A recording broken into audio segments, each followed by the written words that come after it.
Hey guys, welcome or welcome back to my channel Contracts Unfolded. So in the last video, we talked about the introductory part or the introductory clauses in a contract. And in today's video, as promised, we will talk about the operative part or the operative clauses of a contract. So let's start with this very basic question. What are operative clauses? So operative clauses are the main working clauses in an agreement or a contract. If the introductory clauses sets the background of the contract, the main functions in a contract are defined by operative clauses. Through operative clauses, we get to know what the parties will be doing for each other, how they will be doing this thing for each other, what they will get in return for doing that work. Now, depending on the type of agreement you're dealing with, there can be a variety of operative clauses: scope of work, timelines, payment, reps and warranties, indemnity, termination, deliverables, milestones, and whatnot. So for simplicity purpose, we will be covering operative clauses one by one. So in this particular video, we will talk about two operative clauses: the scope of work and the payment. So scope of work is like the backbone of any contract.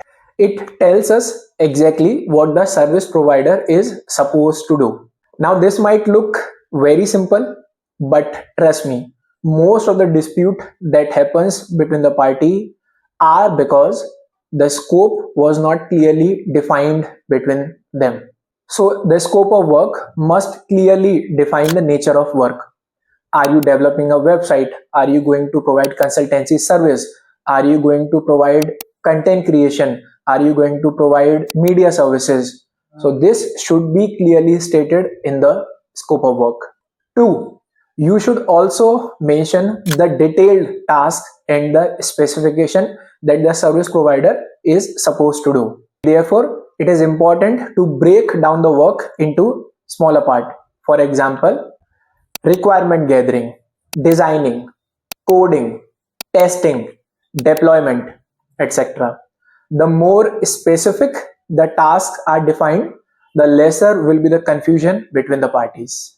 Third, you should also mention the responsibilities of the client, because many of the times the service provider is unable to provide services on time because the client never provided the data, never provided the access. So it's important to mention the responsibilities of the client in the scope of work as well. Fourth, exclusions. You should also include what is not the part of the scope of work. I know it is most of the time the most ignored part in the scope of work, but add it, mention it, what is not part of the scope. It helps in preventing scope creep, where client will give you work saying it is part of the scope of work, but you won't be able to charge extra from the client for that thing. So to prevent scope creep, always mention the exclusions in the scope of work. Fifth, link scope of work with the timelines and the deliverables that are mentioned in the later operative part of the agreement. Now, to understand this better, let's have a look at a sample scope of work clause. The service provider shall perform software development services which include requirement analysis, design, coding, testing, and deployment of the module listed in Annexure A. The client shall provide all data, access, and approvals required for the project. Any additional modules or change requests not listed in Annexure A shall be treated as out of scope and may require additional fees. So you see how with this simple scope of work clause, we are able to identify the actual scope and we are able to prevent the dispute and the confusion happening between the parties. And that is exactly the role of the scope of work clause.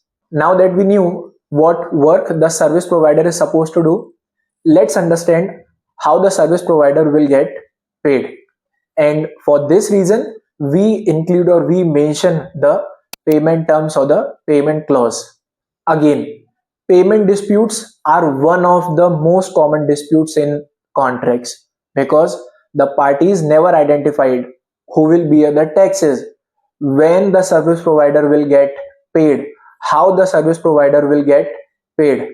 And to resolve all these problems, it is important that you draft a good payment clause.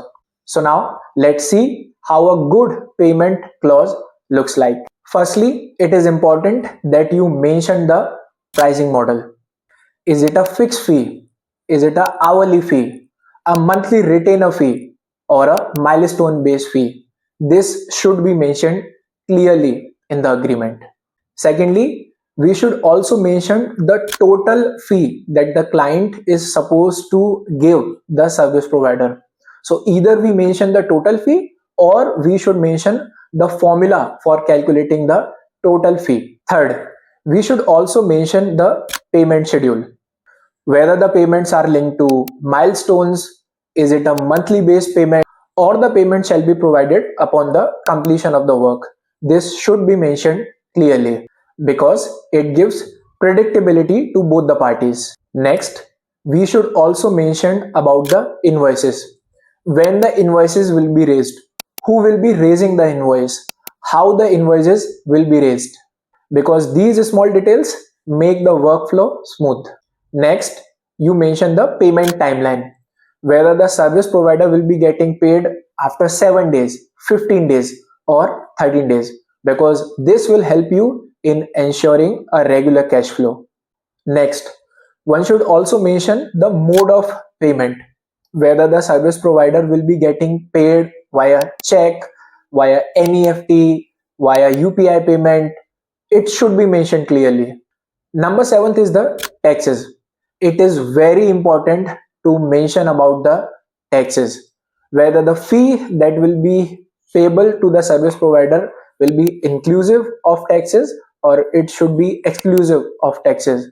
And at last, you should also mention about the consequences of late payment, whether the service provider will be entitled to a interest or some other kind of penalty will be applied, because this is the clause that will make sure that the payment of the service provider won't get unnecessarily delayed. Now let's have a look at a sample and a simple payment clause. The client shall pay the service provider a total fee of Indian national rupees 4 lakh. The fee shall be paid in two milestone based installments as specified in Schedule B.